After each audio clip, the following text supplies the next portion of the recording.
तर आज आपल्याला स्टार्ट करायचं आहे new chapter pair of straight line. तर पेअर ऑफ स्ट्रेट लाईन हे चॅप्टर स्टार्ट करायच्या अगोदर काही बेसिक गोष्टी माहीत असणं महत्त्वाचे आहे की ज्या आपल्याला 10th स्टँडर्डमध्ये झालेल्या आहे. त्या चॅप्टरचं नाव होतं कोऑर्डिनेट जिओमेट्री. तर त्या कोऑर्डिनेट जिओमेट्रीमध्ये आपण काय काय शिकलो एकदा थोडं रिवाईज करू, म्हणजे त्या नोट आपल्याला या चॅप्टरमध्ये कामी येणार. तर त्यामध्ये आपण असं शिकलो होतो की इक्वेशन ऑफ लाईन काय राहत असते. इक्वेशन ऑफ लाईन, तर लाईन दोन प्रकारे ड्रॉ करता येतात. एक राहत असते पासिंग थ्रू द ओरिजिन आणि एक राहत असते not passing through the origin. तर इक्वेशन ऑफ लाईनचे इक्वेशन अशा प्रकारे राहत असते ax plus by is equals to 0. Second equation राहत असते ax plus by plus c is equals to 0. आता हे जे दोन इक्वेशन आहे लाईनचे, तर हे पहिले इक्वेशन सांगते की passing through the origin, passing through origin. म्हणजे पहिले इक्वेशन काय सांगते की लाईन तुमची कुठून जात आहे, ओरिजिन मधून जात आहे. आणि हे जे सेकंड इक्वेशन सांगते हे काय सांगते, not passing through origin, not passing through origin. का सांगते याच्यावर थोडं आपण डिस्कस करू. हे जे काही पहिले इक्वेशन आहे या पहिल्या इक्वेशनचा जर विचार केला तर मी एक कोऑर्डिनेट ग्राफ काढतो, एक्स ॲक्सिस वाय ॲक्सिस. जर माझी लाईन ओरिजिन मधून जात असेल, जर माझी लाईन ओरिजिन मधून जात असेल तर त्याचे इक्वेशन राहत असते ax plus by is equals to 0. का? कारण की इथला इंटरसेप्ट हा टोटली अब्सेंट आहे. अब्सेंट आहे म्हणजे 0 आहे. इंटरसेप्ट काय आहे, 0. म्हणून पासिंग थ्रू द कुठं, ओरिजिन.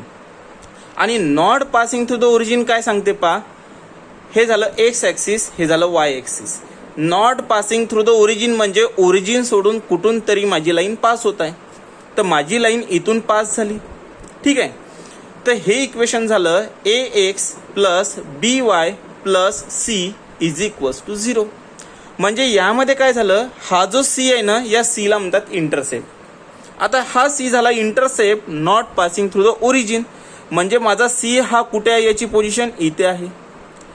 जसा जसा माझा c हा लहान लहान होत जातो, एक अशी कंडिशन येते की त्या कंडिशनला c हा माझा 0 होतो.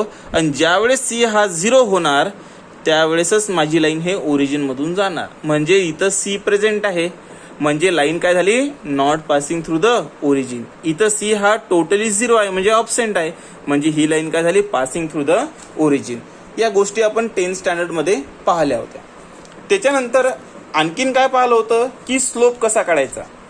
जर equation of line, equation of line, एक इक्वेशन दिलेलं लाईनचं, मे बी ते पासिंग थ्रू द ओरिजिनचं असू शकते किंवा not passing through the origin. तर आपल्याला जर इक्वेशन दिलं जर असेल लाईनचं ax plus by plus c is equals to 0. जर मला लाईनचं इक्वेशन दिलं जर असेल तर या लाईनच्या इक्वेशनवरून मला स्लोप काढता येतो. हे पण आपण 10th स्टँडर्डमध्ये पाहिलेलं आहे. तर slope is denoted by m. m is equals to काय घेत असते याचा formula, minus coefficient of x, चा coefficient a divide by coefficient of y, चा कोइफिशियंट b. जर तुम्हाला लाईनची इक्वेशन दिलं असेल तर त्याच्याहून स्लोप हा अशा प्रकारे काढत असतो, minus coefficient of x divided by coefficient of y. आता काय होते, बऱ्याच वेळेस आणखीन 10th स्टँडर्डमध्ये आपण पाहिलं होतं की तुम्हाला लाईनचे इक्वेशन दिलेलं नसते तरी पण स्लोप काढता आला पाहिजे. ठीक आहे. तर काय होत असते, equation of line, equation of line.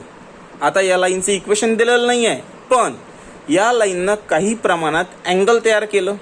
Equation of line makes angle theta. पण कोणासोबत केलं पाहिजे, theta with the positive direction, with the positive direction of X axis. जर एक्स ॲक्सिस वरून पॉझिटिव्ह डायरेक्शननं जर एखाद्या लाईननं थीटा नावाचा अँगल तयार केला जर असेल तर या ठिकाणी स्लोप कसा काढत असतो, m is equals to tan theta. जर अँगल दिला असेल, इक्वेशन जर दिलं नसेल लाईनचं, तर या प्रमाणात तुम्हाला स्लोप काढावा लागतो.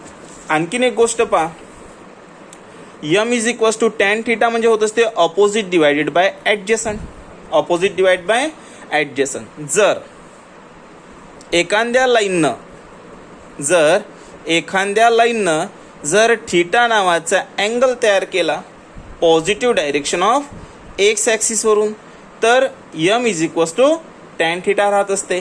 तर टॅन थिटा म्हणजे काय होत असते, y बाय एक्स होत असते. तर याला आपण असं लिहू शकतो, y is equals to mx.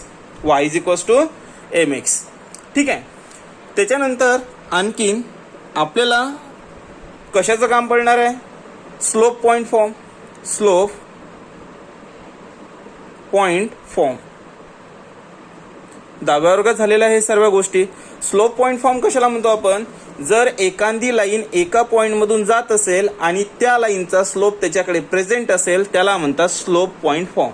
Suppose that एक लाईन आहे, ती लाईन एका पॉईंट मधून जात आहे, त्या पॉईंटचं नाव आहे ए. ठीक आहे. त्यानंतर त्या लाईनचा स्लोप माझ्याकडे प्रेझेंट आहे m. जर एखादी लाईन एका पॉईंट मधून जात आहे आणि त्या लाईनचा स्लोप तुमच्याकडे प्रेझेंट आहे, त्याला म्हणतात स्लोप पॉईंट फॉर्म. आणि स्लोप पॉईंट फॉर्मचा फॉर्म्युला राहत असते y minus y1 is equals to m x minus x1. x minus x1. त्याच्यानंतर आणखीन नेक्स्ट, जर तुमची लाईन 2 पॉईंट मधून जात असेल, म्हणजे किती, 2 पॉईंट मधून. पहा, इथं a नावाचा पॉईंट आहे x1 y1, इथं b नावाचा पॉईंट आहे x2 y2. जर तुमची लाईन 2 पॉईंट मधून जात असेल तर काय होत असते पहा, त्याला म्हणतात 2 पॉईंट फॉर्म.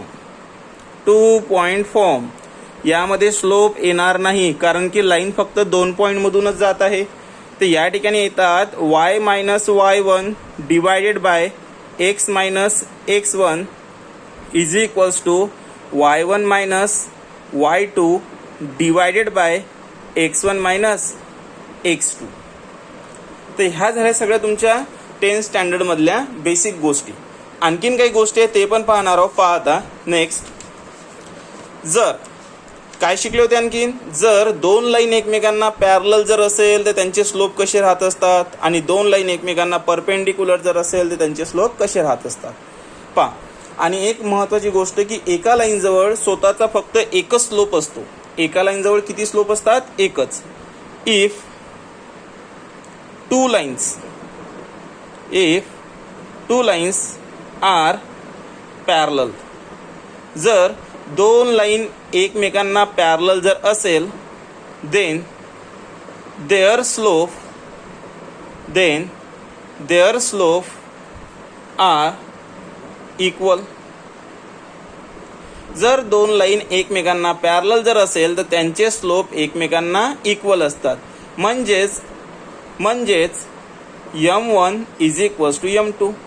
पहिल्या लाईनचा स्लोप m1, दुसऱ्या लाईनचा स्लोप m2. जर 2 लाईन एकमेकांना जर कशा असेल, पॅरलल जर असेल, तर त्यांचे स्लोप एकमेकांना कसे राहतात, इक्वल राहतात. ठीक आहे. नेक्स्ट पॉईंट आणखीन काय पाहिला होता आपण 10th स्टँडर्ड मध्ये, जर इफ 2 लाईन्स आर परपेंडिक्युलर, जर 2 लाईन परपेंडिक्युलर जर असेल तर देन देअर स्लोप, तर त्यांच्या स्लोपचा product, then their slope of product is -1. जर 2 लाईन एकमेकांना परपेंडिक्युलर जर असेल तर त्यांच्या स्लोपचा प्रॉडक्ट हा काय येत असतो, -1. म्हणजेच कसं, m1 into m2 is equals to -1. म्हणजेच 2 लाईन एकमेकांना कशा असेल, परपेंडिक्युलर मध्ये जर असेल तर त्या दोन्ही लाईनच्या स्लोपचा प्रॉडक्ट हा किती येत असतो, -1 येत असतो. आता आणखीन आपल्याला पाहायचं आहे, पहा आता pair of straight line chapter start करायचं आहे. तर काय होत असते पहा, पेअर ऑफ स्ट्रेट लाईन जे चॅप्टर आहे ना, हे चॅप्टर दोन गोष्टीपासून बनलेलं आहे.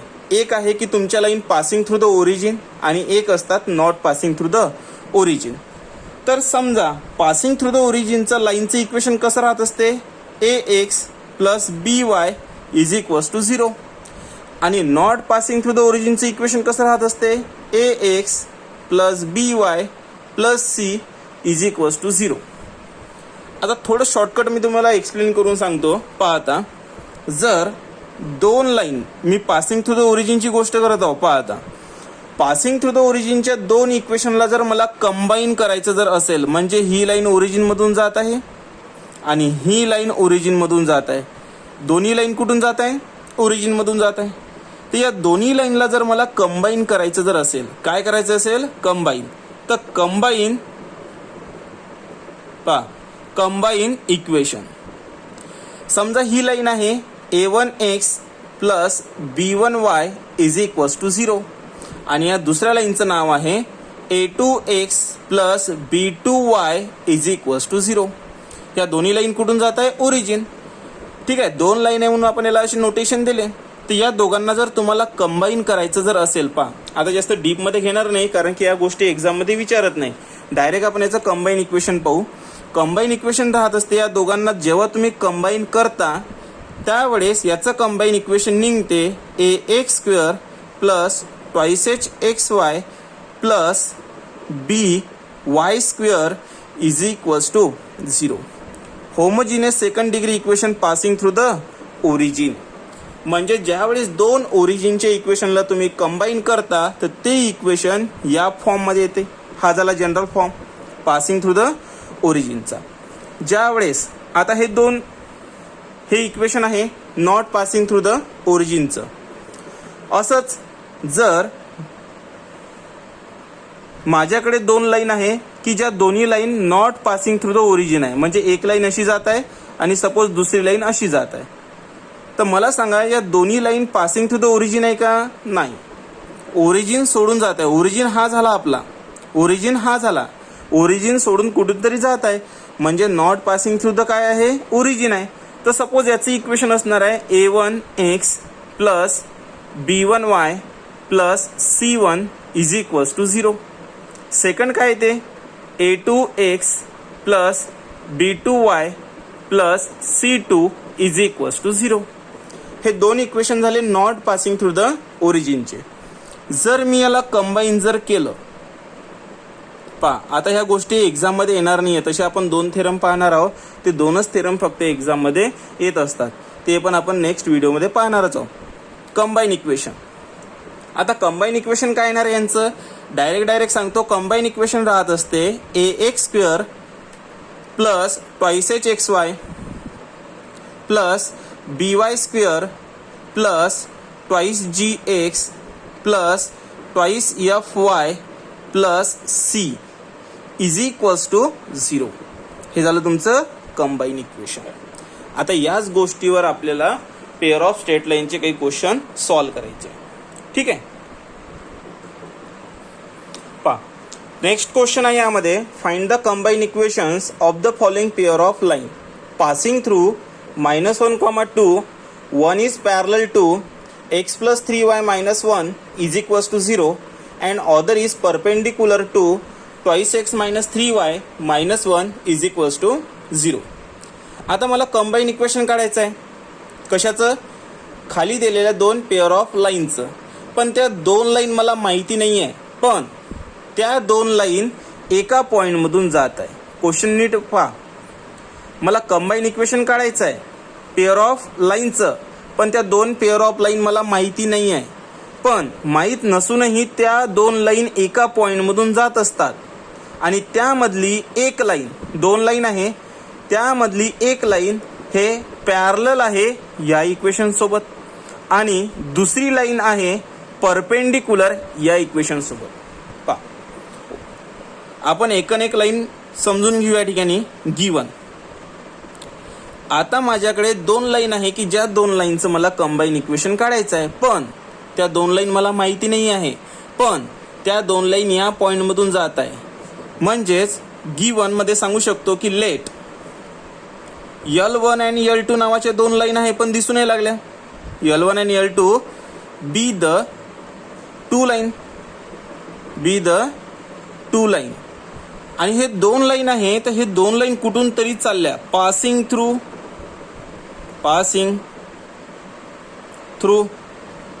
Through point. कोणता पॉइंट आहे तो? -1,2. ठीक आहे. आता एवढं तर हे बेसिक झालंच. आता काय सांगतात की या दोन लाईन पैकी एक लाईन हे काय म्हणतात पॅरलल आहे या इक्वेशनला. तर याचं काम पडणार आहे. तर मी सगळ्यात पहिले काय घेतो पहा, गिवन इक्वेशन ऑफ लाईन. काय इक्वेशन दिलेलं आहे पहा बरं, इक्वेशन ऑफ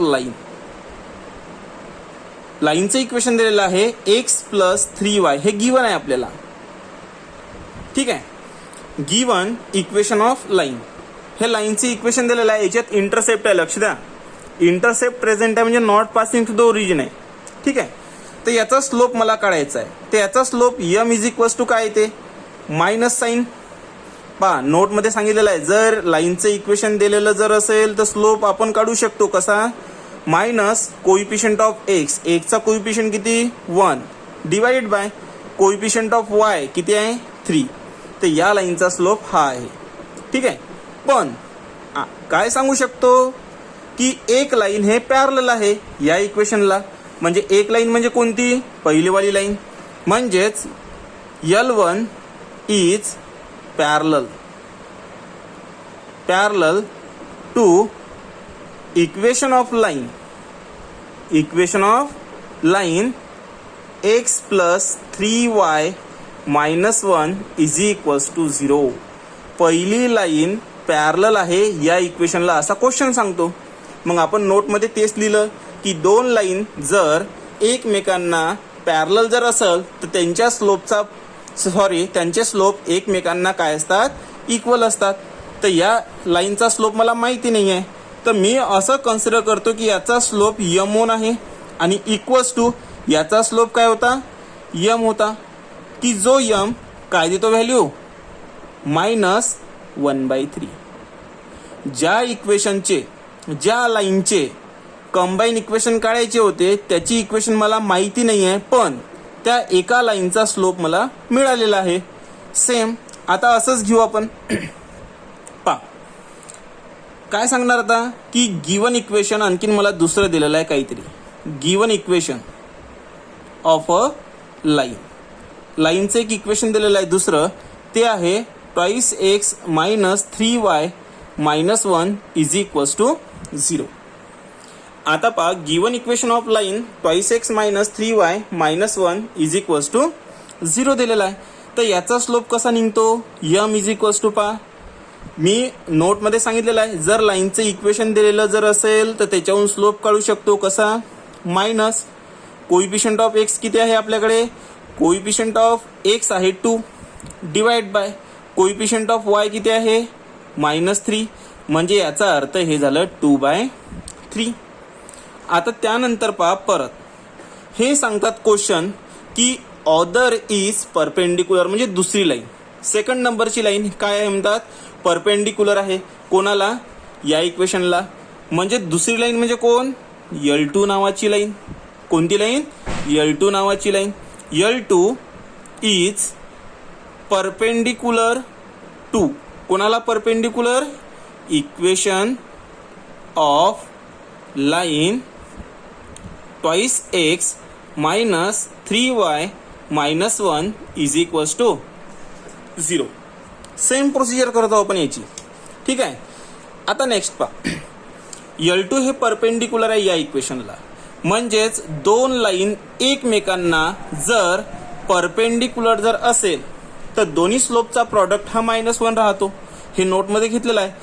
तर याचा स्लोप मला माहिती नाही आहे, तर तो स्लोप आहे m2. कोणता आहे, m2. ठीक आहे. त्याच्यानंतर पहा m2 झाला आणि प्रॉडक्ट याचा स्लोप कोण आहे, m, आणि दोघांचा प्रॉडक्ट हा -1 येत असतो असं आपण नोटमध्ये सांगितलेलं आहे. मग पहा आता या ठिकाणी m2 = -1 divide by m.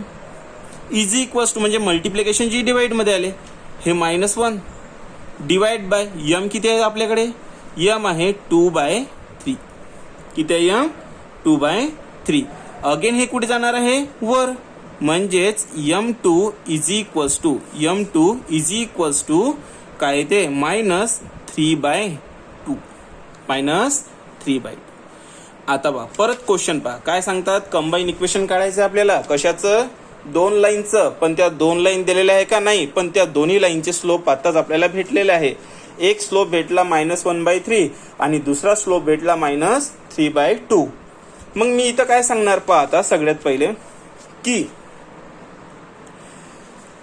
Line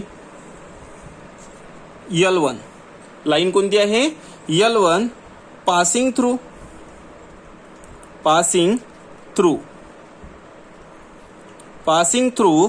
-1,2 question मध्ये दिलेला आहे की तुमच्या दोन्ही लाईन एका पॉइंट मधून जाते कोणत्या -1,2 line L1 passing through -1,2 and having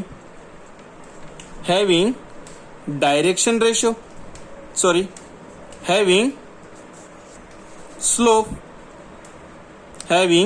slope त्यांचा स्लोप काय आहे हॅव्हिंग स्लोप पहिल्या लाईनचा स्लोप होता -1/3 आणि या गोष्टी पण आपण आत्ताच नोटमध्ये पाहिलेल्या आहे जर लाईन L1 एका पॉइंट मधून जात असेल आणि त्याचा स्लोप जर प्रेझेंट जर असेल तर तिथं काय यूज करतो आपण बाय स्लोप पॉइंट फॉर्म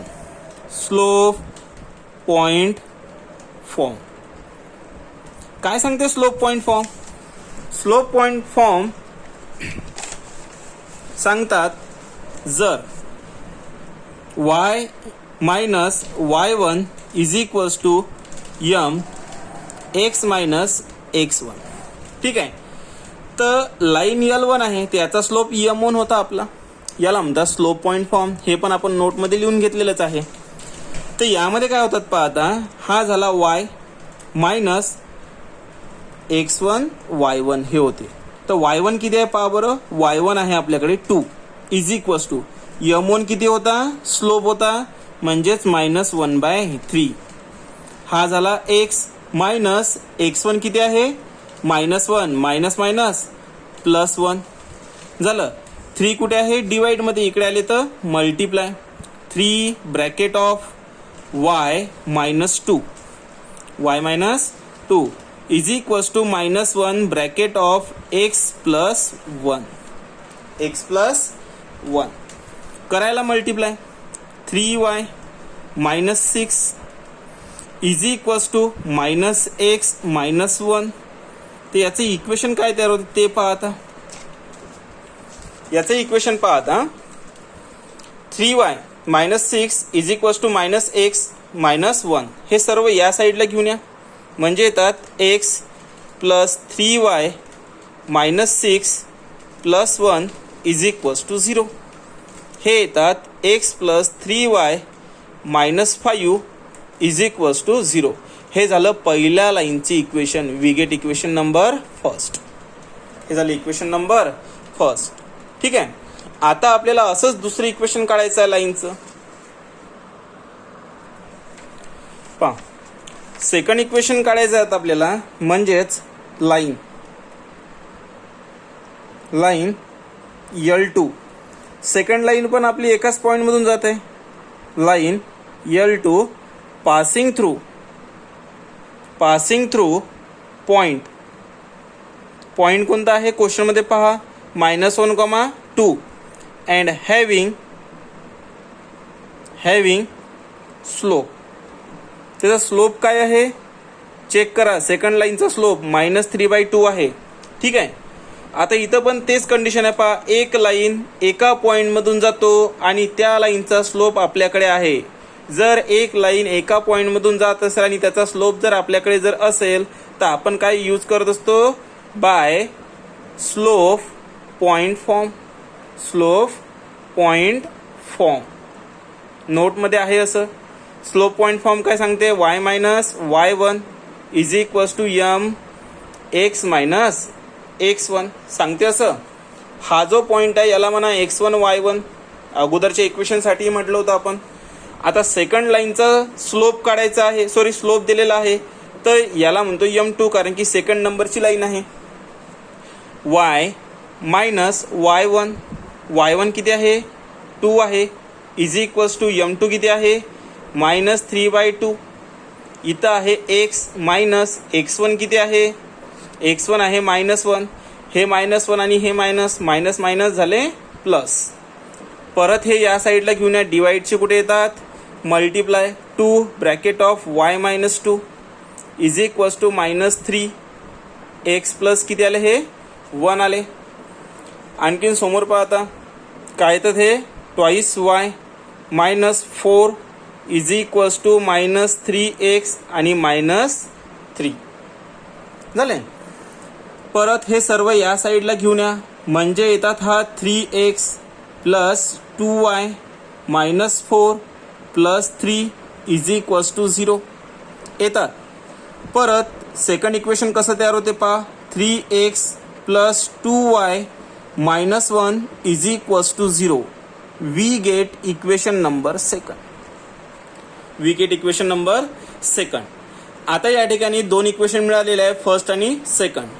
आता पहा क्वेश्चन एकदा परत पहा. ज्या दोन लाईन आपल्याला पाहिजे होत्या, म्हणजे अशा दोन लाईन पाहिजे होत्या की ज्या दोन लाईनचं मला कंबाईन इक्वेशन काढायचं होतं, तर पहिल्या आपण त्या दोन लाईन सॉल्व केल्या, त्याचे दोन इक्वेशन सापडले आपल्याला. हे होतं फर्स्ट इक्वेशन हे, आणि हे काय आहे आपलं सेकंड इक्वेशन. आता या दोन्ही इक्वेशनला काय करायचं आपल्याला जॉईन करायचं आहे. जॉईन करणं म्हणजेच कंबाईन करणं. म्हणजे मी इथं काय सांगणार, joining equation first and second. दोन इक्वेशनला जॉईन करायचं आपल्याला, फर्स्ट आणि सेकंड. तर दोन इक्वेशन कोणते आहे पहा आपले. पहिलं होतं x plus 3y minus 5 x plus 3y minus 5. Second equation आहे आपलं 3x plus 2y minus 1 is equals to 0. Joining करायचं जर असेल तर दोघांचा प्रॉडक्ट घ्यावा लागतो. करायला जॉईन आता x into 3x 3x square, x into 2y twice xy, x into -1 minus x, 3y into 3x plus 9xy, 3y into 2y plus 6y square, 3y into -1 minus 3y, minus 5 into 3x minus 15x येतात. परत -5 into 2y minus 10y. ठीक आहे. त्याच्यानंतर -5 into -1 minus plus 5 आणि is equals to काय आहे 0 आहे. ठीक आहे. परत पहा आता याला आणखीन रिड्यूस करा. रिड्यूस होत असेल तर काय कसं करसाल पहा, 3x चा स्क्वेअर प्लस बघा twice xy plus 9xy plus 11xy. ठीक आहे. y स्क्वेअर पहा प्लस 6y स्क्वेअर. x किती वेळेस आहे -15x आणि -x म्हणजे -16x. त्याच्यानंतर y किती आहे पहा -10y आणि -3y म्हणजेच -13y. आणि शेवटी आहे एक constant plus 5 is equals to 0. हे झालं तुमचं which is required combine equation. Which is required combine equation.